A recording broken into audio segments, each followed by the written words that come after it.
მოგესალმებით ძვირფასო ტელემაყურებლებო, ქართული ტივის ერთგულო მაყურებლებო, ჩვენ განვაგრძნობთ პროექტ სახელწოდებით საქართველოს გუშინ დღეს ხვალ. მოგეხსენებათ დიადე დღე იყო გუშინ წინ, დავით აღმაშენებლის ხსენების 8 თებერვალი გახდათ და ჩვენ ვიმყოფებოდით დელეგაცია ჯგუფი რაღაც ესეთი კულტუროლოგიურ მეცნიერულ ასე თქვათ ხელოვნების წარმომადგენლები და ამ თემაზე გვინდა თქვენი ყურადღება შევაჩეროთ, რა თქმა უნდა, და ჩვენთან სტუმრად გახდათ ჩინებული ადამიანი, მოქალაქე, განათლებული ესე ქალბატონი, აღალი მოქალაქეური შეგნების მქონე ადამიანი, ქალბატონი ლუარა ნიჟარაძე, ქალბატონ ლუარა მოგესალმებით. მადლობთ რომ მოგზავნეთ და პატივი დაგვდეთ გადაცემაში. მადლობა თქვენ. მონაწილეობა რომ მიიღოთ. ახლა ერთი ორი სიტყვით აუცილებლად უნდა შევჩერდეთ, ეს იყო ერთი პერსონალურად მინდა რაღაც ორი სიტყვა, რა თქმა უნდა თქვათ. ეს გუშინდელი დღე, ანუ დავით აღმაშენებლის ერთი შეხედვით თითქოს გუშინ იყო, მაგრამ თავისი სიდიადით, სულიერი სისავსით, მასშტაბურობით, მომავლის ხედვით, ცხოვრების წესით, იდეალებისადმი ერთგულებით, ეს არის დღევანდელი დღეს და ხვალინდელი დღე. ანუ დავით აღმაშენებლის გავსე პერსონები გუშინ დღეს ხვალ ამ იდეას აერთიანებს, როგორც ასეთი და თუ აერთიანებს, ჩვენ ვალდებული ვართ ამას თვალე გაუსწოროთ, როგორც ასეთი. გავყვეთ ამ გზას, რომელიც მეგზურიც იქნება, კომპასიც იქნება, მანათობელიც იქნება და რომელიც ამ ჯურღმულიდან და ამ გაუსაძლეს მდგომარეობიდან, სადაც საქართველოს აღმოჩნდა, გამოგვიყვანს თუ სწორედ გულისყური გონება და ნებელობა სწორედ გავანაწილეთ, როგორც ასეთი. დიადი დღე იყო, უღრმესი მადლობა თითოეულ წარმომადგენლებს, ორგანიზატორებს, რა თქმა უნდა, თვითონ ამ უდიადეს ადამიანს, რომელიც დაგვნათებს და გვამხნევებს და შთაგვაგონებს და თითოეულ მათგანს, რომელმაც მონაწილეობა მიიღო, სწორედ შეაფასა ეს თარიღი და უმრავლესობა მეც იგრძანდებოდა, სწორედ შეაფასა, სწორი ხედვა აქვს, სწორ რეზონანსში მოდის ამ დიადი იდეებთან, რასაც ეს დიადი ადამიანი თავის გუნდთან ერთად გიორგი ჭყონდიდელთან, რა თქმა უნდა, თავის თავში ატარებდა და აი ამ თემებზე იყო და მე მინდა შემდგომ დეტალებზეც ვილაპარაკო, მაგრამ ახლა უკვე გადავიდე ქალბატონ ლუარასთან, მინდა თქვენ შეეხოთ ამ თემატიკას და დიალოგის რეჟიმში წავიდეთ. მოგესალმებით. ბატონო თენგიზ, მივესალმებით ჩვენს ტელემაყურებელს. უღრმესი მადლობა რომ დამდეთ პატივი და მომიწვიეთ თქვენს გადაცემაში. მე შორიდან ვადევნებ თვალს თქვენს გადაცემებს და ვხედავ რა ღრმად შლით ხოლმე თემებს. ძალიან დიდი პრეტენზია გაშალო გუშინდელი საქართველოს, შეეხო დღევანდელობას და წარმოადგინო ხვალინდელი საქართველოც. იმიტომ რომ ზოგადად ქვეყანა არსებობს წარსულით, აწმყოთი და მომავალი. ჩვენ ეს თუ არ გავაერთიანეთ, თუ არ გავითავისეთ, თუ არ შევითავისეთ, ისე დაშლილ დაცალკევებული ვიქნებით, ისე როგორც დღეს წარმოადგენს საქართველოს დაშლილ დაცალკევებულს და ჩვენ რა თქმა უნდა მივდივართ იქეთკენ, რომ გავაერთიანოთ ყველანაირად საქართველო. და ამ კუთხითაც გაერთიანებული საქართველო დავით აღმაშენებლისეული წარმოვიდგინოთ. ძალიან დიდებული დღე იყო 8 თებერვალი. მადლობა მეცნიერთა კონგრესს ამ ღირსშესანიშნავი დღის ასე ორგანიზებულად, ასე მრავალფეროვნად წარმოდგენისათვის და სწორედ იმ თემატიკისთვის, რაც მეცნიერთა კონგრესმა იქ წარმოადგინა, ეროვნულ სახელმწიფოებრივი დოქტრინა, ამას ძალიან დიდი ხმაური უნდა მოჰყვეს ქვეყანაში, ხალხში, ერში და ძალიან უნდა აიწიოს ამ თემამ, ეროვნულ სახელმწიფოებრივი დოქტრინის განხილვის თემამ. 8 თებერვალს ეს დოქტრინა მიიღო მეცნიერთა კონგრესმა და იქ წარმოდგენილმა ერის ნაწილმა, რომელიც ამ დღეს გელათში იყო, მიუხედავად იმისა, რომ ძალიან ციოდა და გელათში არც იყო კლიმატური პირობების გამო, მე მგონი შუქის პრობლემაც იყო და მე როგორღაც ჩართე შუქი, გათბობაზე რა თქმა უნდა ზედმეტია ლაპარაკი, იქ არ იყო მოწესრიგებული არც ის, რომ დასაჯდომი ადგილები ყოფილიყო. თუმცა კარებში უამრავი ადამიანი იდგა ფეხზე და ისმენდა იმ გონი ზოგიერ ხალხის გამოსვლებს, რომლებიც იქ წარმოადგენდნენ მეცნიერთა კონგრესს და იმ თემატიკას შლიდნენ, რომელიც ერლს და ქვეყანას სადღეისოდ და სახვალიოდაც სჭირდება. ამიტომ რას ვიზამთ ახლა თვალები უნდა დავხუჭოთ ამ ყველაფერზე და მთავარია ვიმედოვნოთ რომ მომავალში ეს ყველაფერი ქვეყანას და ერს გამოადგება ასეთი დიდი ძალისხმევით, შიშველი ხელებით მეცნიერთა კონგრესის მოღვაწეობა, რომელიც უდიდეს შრომას დებს და რომლის წარმომადგენელიც თქვენც ბრძანდებით, ეს არის ეროვნული საქმე დღეს, დღევანდელ საქართველოში. მე ვთვლი, რომ მეცნიერთა კონგრესი სწორედ ეწევა ეროვნულ საქმიანობას ისეც, როგორცაც თავის დროზე ილია ჭავჭავაძე ეწეოდა სახელმწიფოსთვის, ქვეყნისთვის და ერის გამთლიანებისთვის. დღეს მეცნიერთა კონგრესმა აიღო ეს მისია თავის თავზე და ალბათ მართებულიც არის, რომ თუ არა მეცნიერება, თუ არა გონიერება, თუ არა განათლებული ხალხი ვისი ხმა უნდა ისმოდეს ამ ქვეყანაში და ჩვენმა კეთილმყოფელმა ხელისუფლებამ ვის უნდა მოусმინოს თუ არა მეცნიერებას, თუ არა გონიერებას, თუ არა განათლებულ ხალხს, თუ არა გამოცდილ და პროფესიონალებს, რომლებმაც დიდი გზა გაიარეს გუშინდელი საქართველოსდან დღევანდელ საქართველომდე. ხომ უნდა დაეკითხო იმ გუშინდელი საქართველოს წარმომადგენლებს როგორი ეპოქა იყო, როგორი საქართველო იყო, რა გამოცდილება მოყვა გუშინდელიდან, რა დღეს რა რისი მფლობელები ვართ დღეს და სად უნდა გავავლოთ პარალელები, სად უნდა შევცვალოთ რაღაცა და რომელი სწორი მიმართულება უნდა ავიღოთ. ამიტომ მეცნიერთა კონგრესი და გუშინდელი დღე იყო ძალიან დიდი დღე და უნდა გამოვთქვა საყვედური ტელევიზიების მიმართ, რომ ასეთ მნიშვნელოვან დღეს არ გააშუქეს მეცნიერთა კონგრესის იქ შეხვედრა მხოლოდ 9 წუთი დაუთმო პირველმა არხმა 9 წუთი და გულდასაწყვეტია უბრალოდ ცხოვრობდე დავით აღმაშენებლის ქვეყანაში და მეცნიერთა კონგრესის ღონისძიებებს 9 წუთსაც არ აძლევდე და იქნება და მართლა რა ეროვნული თემატიკა იშლება და როგორ სჭირდება დღეს ეს ქვეყანას იქნება ხსნა ამ იდეაში ქვეყანას ხომ უნდა გავაგებინოთ და ჩვეულებრივი მართებულია რომ ამხელა ღონისძიების შემდეგ ადამიანები სადღაც დასხდებიან ორ თბილ სიტყვას ერთმანეთს ეტყვიან და საქართველოს სადღეგრძელოსაც იმ გელათის კედლებიდან გამოყოლილი იმითი პათოსის კედლები ხოვიხილეთ ქალბატონო მაგრამ იცი ყველაზე გულდასაწყვეტი რა არის იცი ბატონო თენგიზ ჩვენ რა გვანაწევრებს რა გვშლის სათითაოდ ყველას თავისი იდეა გონია ამ ქვეყნის გადამრჩენელი. ყველას გონია რომ მას აქვს ის პრიორიტეტი, რომელიც მესიანისტური დამოკიდებულება, რომელიც თითქოს უფალმა შთააგონა და მარტო იქ არის ხსნა და სხვა დანარჩენში ხსნა არ არის. მეცნიერთა კონგრესს არ აქვს ამის პრეტენზია, რომ ხსნა მხოლოდ ამ იდეაშია. ხსნა არის ყველა იდეის ერთად შეკრებაში და გაერთიანებაში.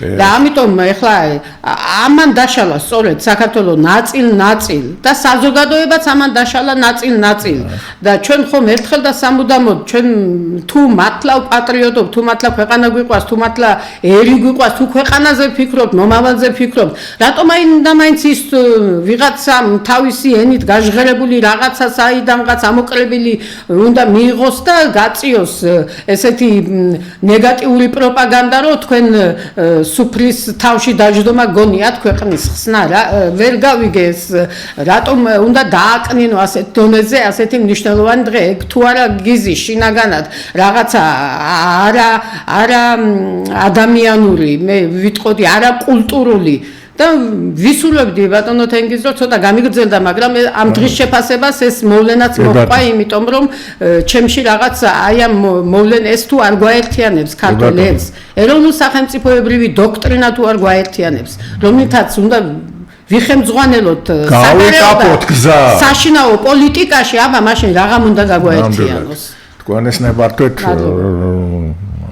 მინდა კიდე ახლა დავით აღმაშენებას ესე კიდე გვინდა მესე ღვაწლი კიდე ჩამოვთან რამდენად ულტრა თანამედროვე იყო ეს დღევანდელი და ხვალინდელი ანუ რამოდენიმე ეს უფრო გჭირდება დავით ხო რა თქმა უნდა იმიტომ რომ ხალხმა მისი იდეების განზოგადება ერთში მხოლოდ გადმოტანილი თანამედროვეობაში კი ბატონო მაგრამ ამას დავით აღმაშენებლის პროტოტიპი სჭირდება ქვეყანას ხო რა თქმა უნდა და თუნდაც ესეთი ჯგუფი რომელიც ამას აიტაცებს ეროვნულ თანხმობაში მოაქცევს და 50+1-ს აიძულებს რომ ამ გზას გავა. სხვანაირად ეგ არ გამოვა.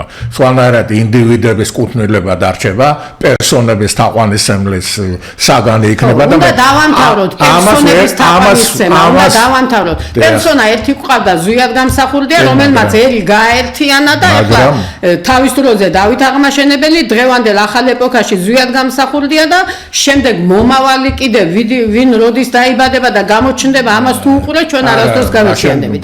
ამიტომ პერსონების ირგვლივ გაერთიანება კი არა, პროგრამების ირგვლივ გაერთიანება არის თავი. პოლიტიკური მსოფლმხედველობის ასე თქვა სახელმწიფოებრივი აზროვნება ნიშნავს გაეცნო პროგრამას რა ვინ რა პროგრამას გვთავაზობს ამ ქვეყნის კრიზისიდან გამოსაყვანად ამ ქვეყნის ხვალინდელი დღისთვის განვითარებისთვის ვინ რა პროგრამას გვთავაზობს ასე კი არა ქაღალდზე რომ დაწერდა დამთავრდა იქ და მე აღარავის აინტერესებს პიროვნება მოვა პატივს სცემენ კი ბატონო მეც პატივს სცემ ვეთაყვანები ყველა ქართველს და მით უფრო თუ ვინმე სახელმწიფოზე ზრუნავს და ფიქრობს ჩემი თაყვანისცემა და პატივისცემა განსაკუთრებით მაგრამ მე თუ არ დავინახე პროგრამა და მისი განხორციელების რეალური გზა და თუ არ დავწმუნდი იმაში რომ არ მატყუებ და მართლა ამ პროგრამას მივყვებით და მართლა ასე პასუხისგებელი ხარ მის შესრულებაზე და ისე როგორ მე არ მოვიტყუებ თავს მე ერთი ჩვეულებრივი უბრალო მოქალაქე ვარ რომელსაც მეც გამივლია რაღაც პერიოდი გუშინდელი საქართველოსი და მე წარმოვადგენ იმ დღევანდელ საქართველოს რომელიც მიუხედავად იმისა რომ ვარ ემიგრაციაში იქიდან საკმაოდ კარგად ვადევნებ თვალყურს აქ შიგნით მიმდინარე იქიდან უფრო კარგად ჩანს და შორიდან მართლა გარედან უფრო კარგად ჩანს რა ხდება მით უფრო თუ შეადარებ იმ ქვეყნის პოლიტიკას იმ ქვეყნის მდგომარეობას რომელ ქვეყანაშიც იმყოფები და უყურებ მე შენს ქვეყანას გული დაგწყდება რომ შენი ქვეყანა ვერ არის იმ სიმაღლეზე რომელ ქვეყანაში ჩვენ წახვედი და გინდა რომ შენი ქვეყანაც ამ სიმაღლეზე რო ყოფილიყო ჩვენ ხო იმ ქვეყნებში არ ვიქნებით რომელ ქვეყნებში დაწავედით ახლა თქვენ აი ეს შიგადაშიგ დამოკიდებულება რა თვითონ ახლა რაც უფრო დიადია მოვლენა ხო ეს ცივილიზაციის თვალსაზრისით იქნება მსოფლმხედველობით ზეპირონული ხო მას დროში უნდა დაცილდე დროში და სივრცეში დისტანცია უნდა მოახდენო რომ კარგად დაიღო თორე ახლა ეგვიპტის პირამიდებს და სემირამიდას ბაღებს თუნდაც ესეთი ნახატები ხო გრანდიოზული რაც არის ფიროსმანის თუ მოდელიანი თუ ასე შემდეგ ბევრის თქმა შეიძლება დაცი უნდა და რაღაც დისტანციაზე საიდანაც უნდა დაინახო ჭრეტელობას მიეცა და დარწმუნდა რას წარმოადგენს შესავანი ახლა ამ ადამიანს მართლა 900 წელზე მეტი გავიდა ხო დავით აღმაშენებელს და რო უყურებ მართლა გაოგნე კიდევ მე ულტრათანამედროვე რომელიც დღესაც ძალიან მოქმედებს და დღესაც იდეალი ერთ-ერთი მთავარი რა არის ანუ სამხედრო თვალსაზრისით სახელმწიფოს მოწყობის თვალსაზრისით ეკლესიის და ერის თანამონაწილეობით მათ შორის გავლებული ხიდი როგორც ასეთი აი დამოკიდებულება თუნდაც ყივჩაღების ჩამოსახლების 10,000 როცა არ მუდმივ მოქმედი ლაშქრობა ის უცხო ტონი მაგრამ იძულებული გახადა და იმიტომ ჩამოასახა რომ ისე სტრატეგია სამხედრო სტრატეგია იყო გამართლებული იმ ვითარებაში რომ ყივჩაღები ჩამოასახა ეს საქართველოს ინტერესებიდან გამომდინარე აკეთებდა ამას და არა თავის პირადი გამდიდრების თუ ამ ბატონო თენგიზ ეხლა ნიკოპსიდან და რუბანდამდის გაგვიშალა საქართველო გაგუნდიდრა საქართველო გაასიგრძეგანა და დღეს როგორი საქართველო გვაქვს შემოკუმშული საქართველო დღეს საერთოდ ძალიან შემცირებული არა მარტო ტერიტორიულად არამედ ეროვნული თვალსაზრისით და დემოგრაფიული თვალსაზრისითაც და ჩვენი მაშინაც თქვი და დღესაც გავიმეორებ აზერბაიჯანმაც რაც წაიღო სომხეთმა რაც წაიღო თურქეთმა რაც წაიღო და 21 წლის ბოლშევიზაციის შედეგებია ეს ყველაფერი აქეთ კიდევ ჩვენი ტერიტორიების 21 საუკუნეში დაკარგული ტერიტორიები და დღესაც დიდი კითხვის ნიშნებია საუბედურო თუ ჩვენ სწორი ნაბიჯები არ გადავდგეთ ხო ჩვენ კიდევ უფრო დიდი კატასტროფა გვერდება რა დააბრუნებს ამ ჩვენ ტერიტორიებს ჩვენ ოდესმე გავხდებით ნიკოპსიდან და რუბამდე გაშლილი გაჭიმული დიადი ძლიერი საქართველო აი რა ფარგლებში წავართ იქ უნდა მოიქცეთ სწორედ რა ეს არის სამხედრო დოქტრინა ეს არის სამოქალაქო თანხმობა ეს არის რუსული გონება და ცნება ერთმანეთზე და ჰკიდია ეს დიდწილად დავით აღმაშენებელმა განსაზღვრა როდესაც გული გონიერი ეს ტერმინი მაგ დროს შემოდის ძირითადად და ეს იყავდოს აკადემია და გელათე სადაც იყავი როგორ ძლიერობდა ეს არის იერუსალიმის და ათინას ასე ვთქვათ ანუ რწმენის და გონების ჰარმონიზაცია ურთიერთკავშირი და იმ მომენტში ეს იყო მართლა მწვერვალი და დიადი ადამიანები დიონისე არეოპაგელის და მთელი კორპუსები უნდა ვიამაყოთ მაშინდელი რომელიც დღესაც ყვებას იმ მოაზროვნე არის ჩვენ არ ვიცით ამის შესახებ და სხვებმა იციან სამწუხაროდ და შემდგომ ამის ერე რომ მოამზადა მე თბილისის ასაღებად რაც აბა ომი გინდათ ესეთი პროფანაციული სახით ამ საკითხის დაყენება დანაშაულია მე ვთვლი რომ ეს არის საზოგადოებაზე ტერორის ერთ-ერთი მექანიზმი ჯერ მართლაც რომ ასე მდგარი იყოს საკითხი პოლიტიკა მე ასე მესმის მე ჩემი გონება ამას ასე წვდება რომ პოლიტიკაში ძალიან ბევრი რამე ხდება ფარული რომის გარეთ გამომზეურება დანაშაული არის და ყველაფერი არსებობს სახელმწიფოებრივი საიდუმლოება არსებობს პოლიტიკური საიდუმლოება არსებობს სახელმწიფო სისტემის მართვის საიდუმლოება ერთს კი არ უნდა მოახვიო თავზე რომ შანტაჟით ან აგვირჩია თუ არა ომი იქნება რატომ უნდა იყოს მაინდა-მაინც ომი ეს ხო უდიდესი ტერორია არ შეიძლება ფსიქოლოგიური ზეწოლა არც მე მინდა ომი თქვენ გინდა როგორ მეგადრება კაცო რა ის ყავდა გიორგი ჭყონდედელი ყავდა მოძღვარი რა და მან რა დააბრკოლა ეს დიდგორის ომში თუნდაც თბილისის აღება ურთულესი იყო მან დავით აღმაშენებელმა თავისი მოძღვარის მეშვეობით ერი მოამწიფა ამ პროცესში მოამწიფა ხაზგასეთ მინდა აღნიშნო და პარტიზანული ომები კიდე რა 80 ომზე პარტიზანული ომი ქონდა გადატანილი. ცხენიდან არ ჩამოსულა, უნაგირიდან არ ჩამოსულა. უბრალოდ ეს იყო საარჩევნო პროპაგანდა, რაც ჩემთვის მიუღებელია. საარჩევნო პროპაგანდა უნდა იყოს პროგრამა.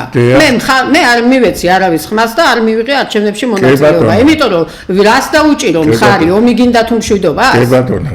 დავასრულებ რა ამ თემას თუ შეიძლება და გარდა იმისა, რაც ამ დიადმა ადამიანმა გააკეთა, ხო, ეს კიდე პერსონალური თვალსაზრისით რა დაგვიტოვა ვეფხვის ტყაოსნეს ხატრული თვალსაზრისით ვიმეორებ და რა ვეფხვის ტყაოსანი კიდე გრანდიოზული სოფხედველობრივი თელი ეს პლასტებია ხო დაგვიტოვა გალუბანის სინანულისანი რომელიც არის დაჯდა მერე და დაწერა გალუბანის სინანულისანი ყველა ომი მოიგო ზესახელმწიფო ისინი შექმნა ჯვაროსნები ეთაყვანებოდნენ და სხვათა შორის ძალიან კარგად გამოიყენა ჯვაროსნების და მუსლიმების ასე თქვა დაპირისპირება და ჯვაროსნებიც მონაწილეობას ღებულობდნენ ამ ომში სხვათა რომლებიც მისიდიადეს ყოველთვის ხაზგასმით აღნიშნა 1000 ლეგენდებია დღესაც კიდე მანუსკრიპტში და იმაში შენახული ანუ ეს იყო გრანდიოზული კაცი რომელსაც სამხედრო საქმე თვითყო გარდა ამისა სუფი დერვიშები ყავდა კიდე ესეც საყოველთაო ცნობილია თავის კარზე ახლო-მახლო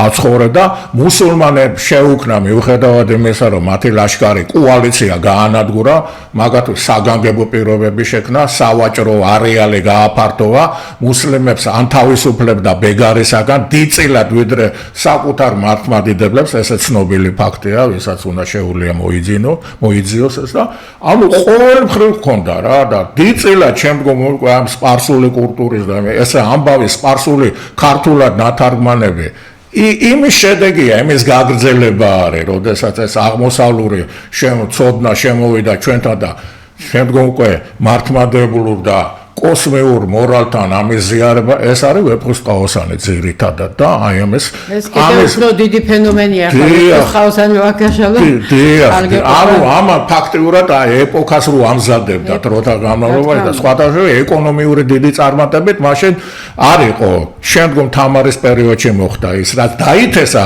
შემდგომ მოსავალი მეიყო და აი ამ ხელა გრანდიოზული იმის წინაშე ვდგევარ და უბრალოდ სამარცხვინოა, როდესაც ამ ცივილიზაციის, ამ დიადი ადამიანების ეს არის მარტო საკმარისი რა ჩამოთვალეთ, რომ ამ ერთს მარადიულობა და ღირსეული ადგილი და მოწინავეთა შორის მოწინავე უნდა ეკავოს, ამ სხვა ჩვენ ამ და დღეს რასაც წარმოვადგენთ, მე მგონი რაღაც სამარცხვინოზე სამარცხვინოა, აი დღევანდელი ახლა რა ტელევიზორს ჩართავ და რაღაც ესეთი ელემენტარულად ასე ქალისადმი დამოკიდებულება როგორც მაშინ რო იყო თამარის პერიოდში და გინდა გიორგი წინვალე ადამიანური მიმართვის ფორმები ერთმანეთში თუნდაც პარლამენტიდან მოდის როდესაც გიყურებს ერი ხალხი გიყურებს და პრეზიდენტად მირჩევთ მაგ წარმომადგენლებს და ამ დროს როდესაც შიგნით არის ისეთი დამოკიდებულება რომ არაკეთილი დამოკიდებულება ბიოლოგიური სიძულვილი ქარბატონო ლუარა რა და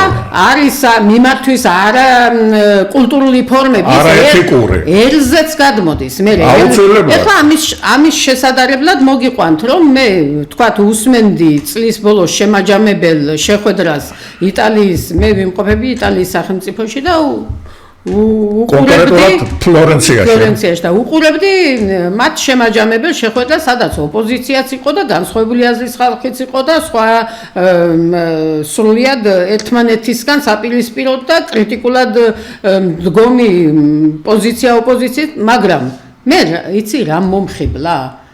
აი ამ განსხვავებული აზრის კულტურულად გადმოცემის ფორმა კულტურამ და მის ოპონენტის კულტურულმა პასუხმა და დამოკიდებულება, ურთიერთ დამოკიდებულებამ პატივისცემით.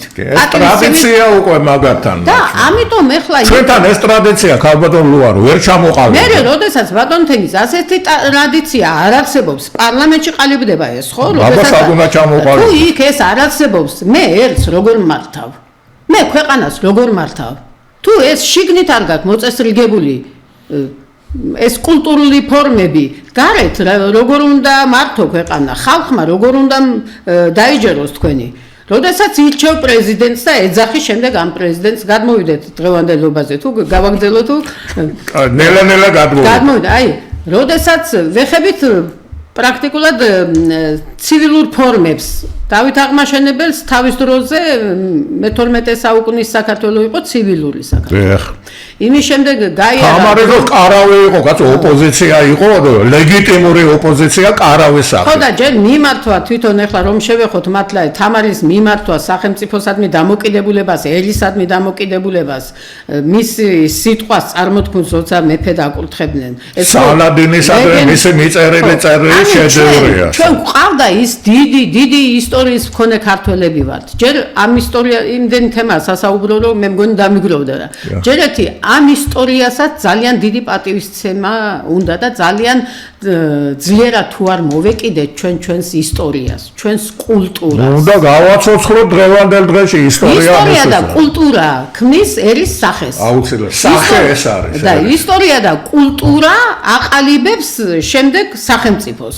და თუ უფლება მიეცი ვინმეს თუნდაც მე რო უფლება მომცე რომ ის ისტორია გავაყალბო იმ ისტორიას არაეთიკურად შევეხო ის კულტურის რაღაცები არასწორად გადავიტანო ჩემელში სხვა ერში ვთქვათ და ამაზე თვალს ხუჭავ გამოდის რომ თვალს ხუჭავ საერთოდ შენი ისტორიის და კულტურის წარღვნაზე განადგურებაზე და აქედან მე როგორ სახელმწიფო შემოგრჩება ხელში აქედან უნდა დაიწყოს ზოგადად სახელმწიფოს მიდგომები, სახელმწიფოებრივი აზროვნება, სახელმწიფოებრივი პოლიტიკის მიდგომა უნდა დაიწყოს ჩვენი ისტორიისადმი ძალიან ძლიერი დამოკიდებულებით და საქართველოს ისტორიის მაღალ დონეზე აყვანით. ქართული კულტურის მაღალ დონეზე აყვანით. ქართული ფრესკები რაც ვიხილეთ ქალბატონო გელათში რაც ხდება ეს ხო ერის სიცხვილია მაგრამ დანაშაულია ერის წინაშე ჩადენილი დანაშაულია პირდაპირ ეს არის სულიერი ესთეტიური გენოციდი ამის თქმა ხო შეიძლება ამის რა თქმა უნდა იმით გადახურული კრამიტით სადაც წყალი ჩამოდის და ჩასმულია ვინიცის როდემდე ჩასმულია ჩარჩოში დატყვევებულია გელათის კომპლექსი ვინიცის როდემდე ხო უნდა დაადგეს ბედისწერეს ანაბარა არის მინდობილი ვისაბრალებ მე ეს ყველაფერი რომ მოხდა ვიღაცის ბრალით თუ მოხდა პასუხი აგო ვინმე არავინ თუ ამ კონკრეტულ მაგალითზე არ დავსაჯეთ ადამიანები.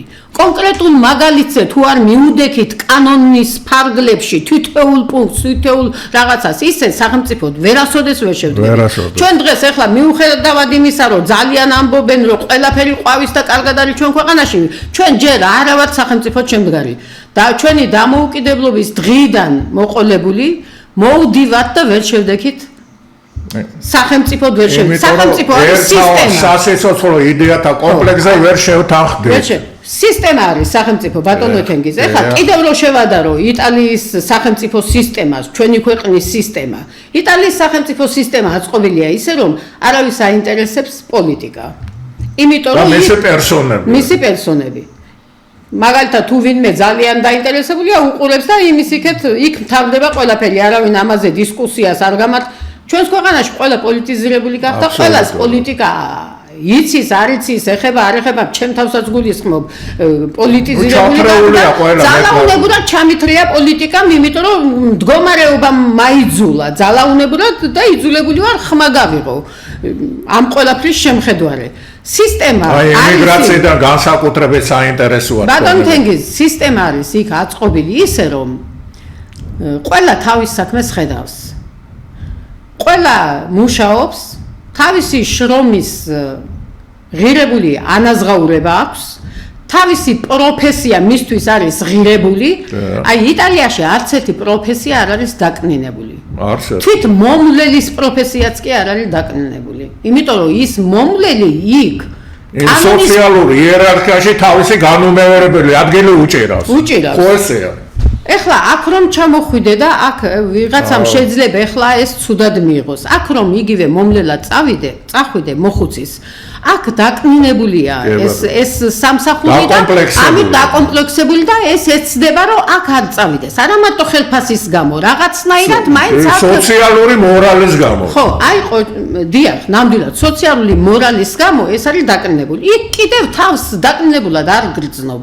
იმიტომ რომ გათანაბრებული ხარ იმ სოციუმის ფარგლებში, რა სოციუმიც იქ არის და ვინც რა სამუშაოს ასრულებს იქ. იქ პოლიციელიც ღირებულია და ღირსეული სამსახურია პოლიციის სამსახური.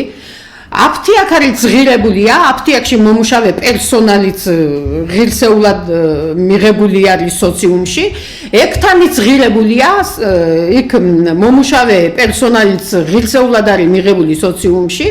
და ნუ რესტორანში მუშაობ თუ ბარში მუშაობ თუ მანქანის მძღოლად მუშაობ თუ ტაქსისტი ხარ, ყველა პროფესია არის ღირებული და ყველა პროფესიის წარმომადგენელი ადამიანი არის მიღებული სოციუმში ღირებულად. იქ არავინ არ შეუსვლელია რა. არავინ არ შეხედავს იმითი ის ტაქსისტია და ამიტომ შეიძლება ვინ აქ ხომ ჩვენ ეხლა არავის არ ვაკნინებ, მაგრამ პროფესიის მიხედვით ჩვენ აქ ვაკნინებთ ადამიანებს, იმიტომ რომ რაღაცნაირად იმიტომ რომ რაღაც თუნდაც პოლიტიკის და ზემდგომი რაღაც კონიუნქტურის პოლიტიკური ფეტიშირება ხდება. დიფერენცია ხელოვნურად ხდება ამ ადამიანების წინ წამოწევა და რაღაც ხვდაებებს რომ უტოლდებიან, აი ესეთი ილუზია შეუქმნეს. დიფერენცია გაჩნდა სოციუმში, ბატონო თენგიზ, ჩვენ საზოგადოებაში, ჩვენ სოციუმში, ჩვენ საქართველოში იმხელა ზღვარი და დიფერენცია გაჩნდა.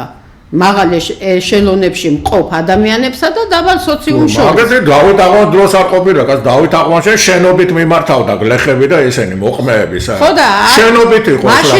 მაშინ თუ იმ დროის ბატონყმობა იყო, დღეს თანამედროვე ბატონყმობა ჩვენს ცივილიზირებული ბატონყმობა. დიახ, იმიტომ აუცილებლად უნდა გადაილახოთ. ახლა მე რა მაინტერესებს, ახლა დრო ძალიან სწრაფად საინტერესო პიროვნება ძანდებით და ახლა დღევანდელობაში და კიდევ უფრო სიღრმეში რო წავიდეთ და უნდა შევაფასოთ. მე ძალიან მაინტერესებს აი ის ფაქტი რომ ოღონდ გთხოვთ მოკლედ მიპასუხოთ რა. აი ემიგრაციიდან დანახული მომენტები როგორ არის პოლიტიკური რეფორმების საკითხი უშუალოდ უპირველესი რა უნდა გაკეთდეს. მე ჩემი ასე თქვა იდეალი მსგავსი არის მაგალითად ეს რომ აი თურქეთში და თელექვეყნებში სადაც დიასპორა სერიოზულია, განსაკუთრებით ჩვენი მოძმე სომხები რომელსაც სერიოზული ლობი ყავთ მოგესალმებათ საფრანგეთში განსაკუთრებით და ამერიკაში და ეს ლობი კიდე ცალკე სამყაროა. ისინი ცდილობენ რომ თავიანთი ზეგავლენა მოახდინონ და ეს მექანიზმები ამოქმედონ და აი როგორ გესახება თქვენ როგორ გთხოვთ მოკლედ აი ანუ გასაგებია რომ ჩვენ ხვალე ვერ გავხდებით ელემენტარულად ვერ სომხები ვერც ებრაელები და ვერც გავსე წარმონაქმნები ვერც თურქები რომლებსაც თავიანთი წარმომადგენლები ყავთ მეჯლისში სხვათა შორის რა თავიანთი ებრაელებსაც დაახლოებით იგივე აქვს თქვენ როგორ უყურებთ ამ საკითხს? აი, იცით რა, მართლაც იმ ხელა თემებია და იმდენად არის ეს გასაშლელი, მოკლედ 5 წუთში ძალიან ძნელია ყველაფერი ჩაატაროს. კი, მაგრამ მერე წავკიდე მოგიწვევთ აუცილებლად. ხშირად მესმის ჩვენი ხელისუფლების წარმომადგენლებიდან, რომ დიასპორა უნდა გავაძლიეროთ ადგილებზე. რითი მოსყიდვით არა? დიასპორა გააძლიერო ადგილებზე, არ ცვლის არაფერს. დიასპორა თავისით ძლიერობს ადგილებზე. იმიტომ რომ თვითონ შექმნეს ორგანიზაციები დამოუკიდებლადაც ხელისუფლებიდან პერსონალურად მოიპოვეს ეს ყველაფერი. მოიპოვეს იქ კეთილდღეობას გასავსე, ანუ არსებობის პური არსებობის. კი ბატონო, იქ მე ეცნობი იქაურ მდგომარეობას ნელა-ნელა ფეხს იკიდებდა, თავისთავად ჯდები რაღაცნაირად რიტმში და მე უკვე ფიქრობ შენს ქვეყანაზე, შენ საქართველოს, შენ ქართულ რაღაცას და ცდილობ რომ გააკეთო სათვისტომო. თუმცა ისინი ინახავენ დიდწილად, კაცო, ამ ქვეყანაში. დიუჯეტზე კულტურული განვითარება, გააკეთო რაღაც ასოციაცია და ასე შეიქმნა ეს დიასპორული ორგანიზაციები. კი ბატონო, ზოგი დიასპორული ორგანიზაციები ჩვენი ხელისუფლების დიასპორული დეპარტამენტის დაქვემდებარების ქვეშაც შეიძლება იყოს, მაგრამ უმეტესწილად დამოუკიდებლად ბევრმა გააკეთა და ისედაც თავისით მოძლიერდნენ ესენი კულტურული ღონისძიებები ტარდება, უამრავი შემოქმედებითი რაღაცები და ეს ყველაფერი რა თქმა უნდა მისასალმებელია. ფაქტიურად დიასპორამ ჩვენი კულტურა გაიტანა საზღვრებს გარეთ და ამით უფრო მეტად გააცნო ჩვენი ქვეყანა სხვა იქ ყველა ქართველებს განსაკუთრებული პატივისცემით ეპყრობა თითქმის ყველა ქვეყანაში, იმიტომ რომ ჩვენ განსხვავებული ერი ვართ სხვა ქვეყნები, ახლა ამას აღარ შევატარებ, მაგრამ დიასპორის ადგილზე გაძლიერება ერთია, მაგრამ დიასპორის დაბრუნება ქვეყანაში ამაზე ვინმე ლაპარაკობს? ანუ გადინება რომ შევწყვიტოთ ემიგრაციის, ამაზე ვინმე ლაპარაკობს? რა შეწყვი მე აქ შიგნით ქვეყანაში დამოკიდებულენ ბევრს ტელევიზიიდანაც და მომისმენია და უარყოფითი დამოკიდებულება დიასპორის მიმართ და მიმართვები ეგეთი რომ ჩვენ თუ გავძელით აქ თქვენც გაძელით. ეხლა არ არის ასე მარტივად ეს თემა. ვის უხარია დატოვოს საკუთარი ქვეყანა, ვის უხარია ადრე თითო-თითოზე მიდიოდნენ, ქალები მარტო მიდიოდნენ და შემდეგ უკვე ოჯახებით აიკიდო მცირეწლოვანი შვილები. გადაიხადოთ 15,000-ები. ნაცეცხლები გაახვიდე მექსიკის გზით, დღეს შეიძლება ეს გზა ჩაიკეტოს და საქართველოსთვის და ქართველებისთვის ერთი პლუსი იყოს, რომ ემიგრაცია შეიძლება შეწყდეს ამერიკისკენ. იმდენ გაჭირვებას გადის. მაინც იძულებით თვითმკვლელობაა ეს და მიდის ამ თვითმკვლელობაზე. და რატომ ეს მართლა იმიტომ რომ აქ ვერ შევთანხმდეთ ვერაფერს. იმიტომ რომ თურმე აქ ვინც დარჩა, ჩვენ ყველა უნდა დარჩა. განწერულია გასაღუპა. აქ ვინც დარჩა ბატონო თენგიზ. იმათ ძალიან ცოტა ისეთი ოჯახები, რომელსაც თითო მაინც ემიგრაციაში არ ყავს. ძალიან ცოტა ასეთი ოჯახები. ძალიან ცოტა ისეთი ვისი დაც არ არის ემიგრაციაში, ვისი ძმაც არ წავიდა ემიგრაციაში, ვისი შვილიც არ წავიდა ემიგრაციაში.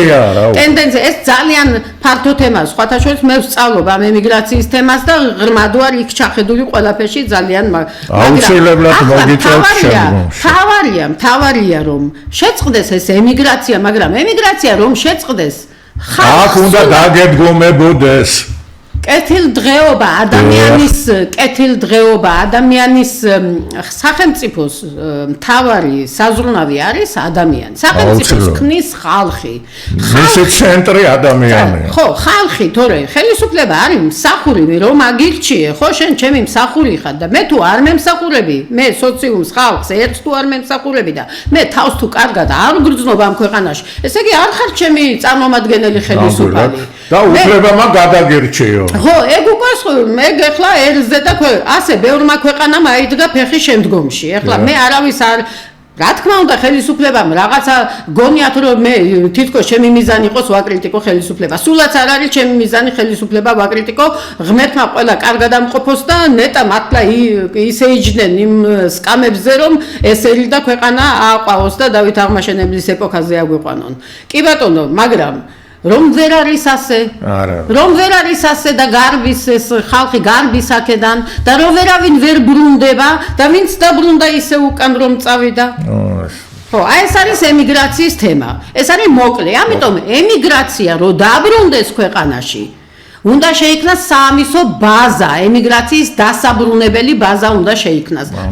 რას გულისხმობ? მეცნიერთა კონგრესს აქვს ეს პროგრამა და რას გულისხმობ მე პირადად ამაში რომ ემიგრაცია დაბრუნდეს?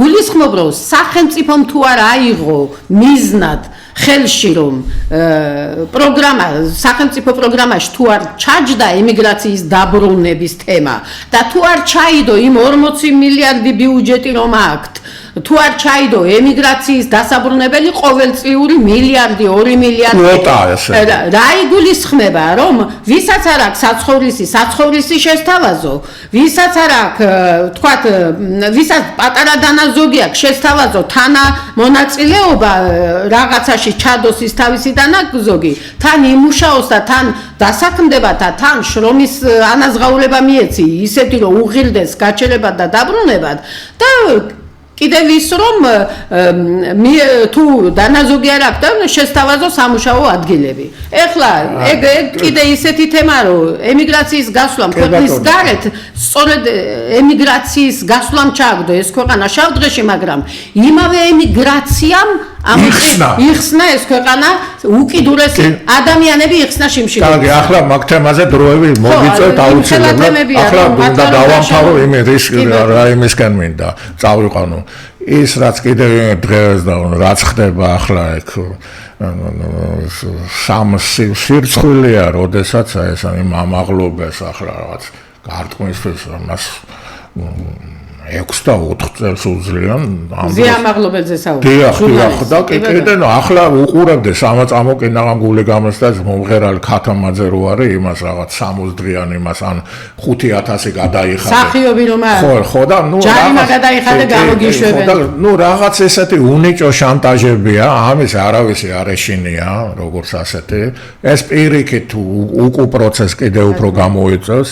აქ ცოტა სხვა მიდგომებია საჭირო და ახას ვერაფერს ვერ კი ბატონო, შევეხები ახლა ფუნდამენტალური საკითხები, ადამიანის უფლებები, სინდესის პატიმრები, როგორც ასეთი და გაუბედურებული ბავშვები, ნაცემები, რომელთა მომავალი მათი ბიოლოგიური მომავალი გაურკვეველი. ეს დაშინების პოლიტიკა ახლა. რა თქმა უნდა.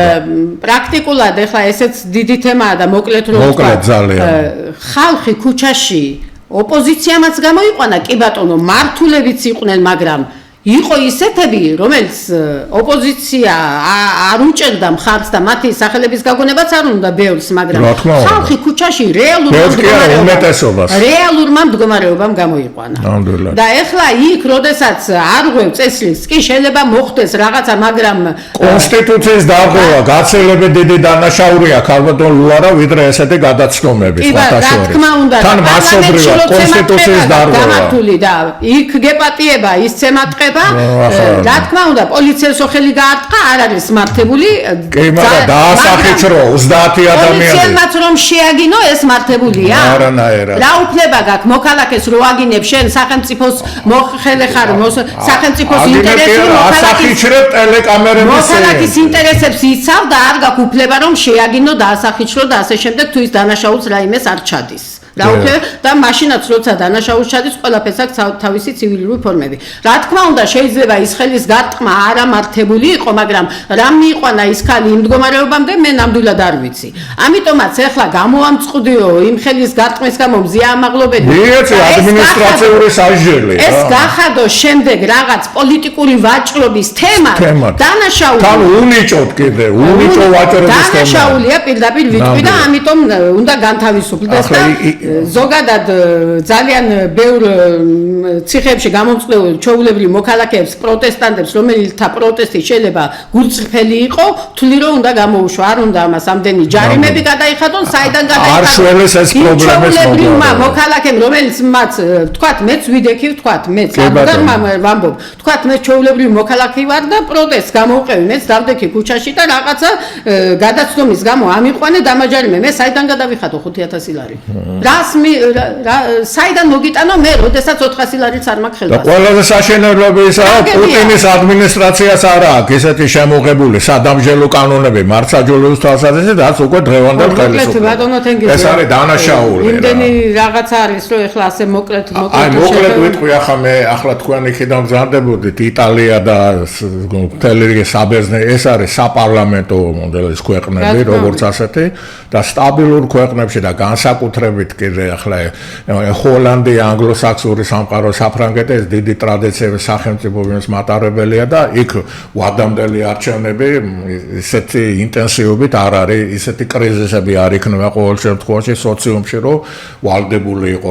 არჩევნები რატო იქნება, როდესაც კრიზისი არის პოლიტიკური, სახელმწიფოებრივი, ეკონომიური, ფინანსური, მოქალაქეობა და თანხმობის ეს არის საერთოდ და თუ ხდება ხოლმე ვადამდელი არჩევნები კიდე რომ საერთოდ წინააღმდეგ გაერთიან და ეს მომენტიც არის დაშვებული.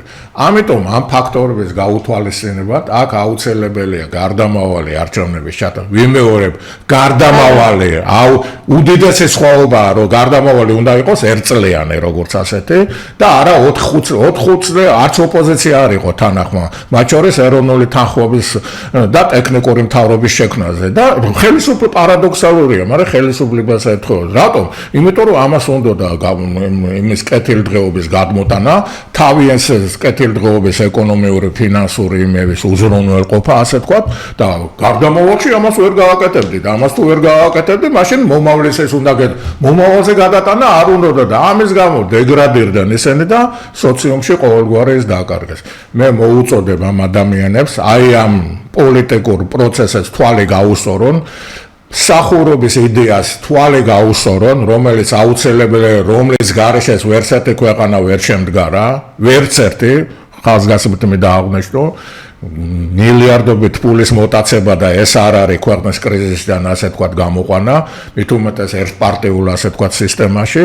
ამას სჭირდება კიდე ხანგრძლივი პროცესები, მაგრამ უპირველესა რაც უნდა უპირველესი უნდა იყოს გარდამავალი არჩევნები უნდა ჩატარდეს, ოღონდ საარჩევნო კანონი ადმინისტრაცია და მე პირდაპირ იმის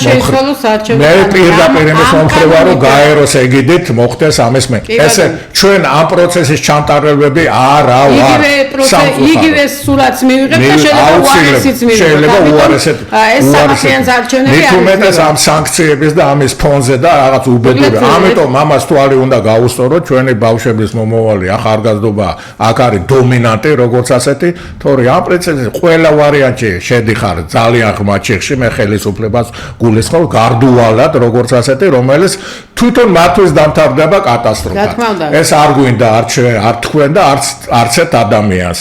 ამიტომ კეთილი ინებონ და ამ რაღაც იმებს დაანებონ თავი, სახელმწიფოურა შეხედონ და მიბაძონ იმ დიად ადამიანებს, ილია ჭავჭავაძეს, მერაბ კოსტავას, ვიად გამსახურდიას და სხვა შეწირულებს, ვინც შეეწირა ამ ქვეყანას, იმ სამყაროდან გადმოხედონ დავით აღმაშენეზე არაფერს ავლაპარაკობ და აი ამ მოვლენების შედეგად შესაძლებელი იქნება არჩევნების გარდავა ჩატარება, მithumetes, როდესაც ლათინურ ქვეყნებში თქვენ კარგად მოგეხსენებათ, საბერძნეთში, იმაში, კვიპროსში ხშირად არის ვადამდელი არჩევნები. კი ბატონო, ვეთანხმები, გარდამავალი არჩევნები უნდა ჩატარდეს, მაგრამ ამ არჩევნებმა ისეთი არჩევნები უნდა იყოს, რომ ხალხმა იწამოს არჩევნების და შეცვალოს სურათი, ეს კრიზისული სურათი შეცვალოს ქვეყანაში და იმედი გაუჩნდეს ერს ქვეყანას და ემიგრაციასაც რომ ამ ქვეყნის მდგომარეობა გაუმჯობესდება და შეგვეძლება ჩვენს ღირსებით და ღირსეულად ჩვენს ქვეყანაში. დიდი მადლობა ყურადღებისათვის. იმედია რომ კარგად გავუგებთ ერთმანეთს, დაუახლოვდებით ერთმანეთთან მისასვლელ გზებს ასე ვთქვათ გამოვნახავთ და რომლის შედეგად ეროვნული თანხმობის ფუნდამენტალური საცეცხლო პრინციპის გათვალისწინებით ფერისვალებაც მოხდება გარდასახვაც და სამართლიანობის იდეას დავემორჩილებით. მადლობა, ძალიან დიდი მადლობა და სიკეთეს და წარმატებას გისურვებთ და რა თქმა უნდა მივესალმებით ყველა ქართველის ურთიერთგაგებას და ურთიერთსიყვარულს და პატივისცემით დამოკიდებულებას. მადლობა. მადლობთ, კარგად ზანდებოდეთ. კარგად ზანდებოდეთ.